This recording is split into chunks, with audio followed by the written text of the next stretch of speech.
وخت چې مذاکراتو کې کینئ، وخت چې روغه کوئ، یو خو هر شی نه غواړي. دا یې موږ او تاسو دود دستور ده. نو که په بندیانو باندې غږېږي دا د شرط نه کړي چې نور شیونه موږ هم شرطونه لرو. ما ته دې ووایي څه وخت له پاکستان نه وځي را دې سي سوله کوو.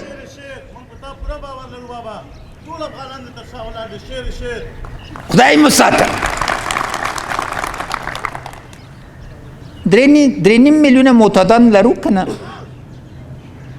دا څه رقم ده چې وایي مخدره مواد غیر شرعي دي مګر مجبوریت ده؟ دا د چی شي مجبوریت ده؟ بل دا بنسټونه چې ټول منطقې نه راغلي دي، سبا منطقه نه سوله غواړي که نه؟ که القاعده نه ځان بیلوي مګر نور نظر نه بیلوي. اما اصلي خبره ده خارجیانو سره منئ چې سوله کوئ، نو جهاد معنا څه سو؟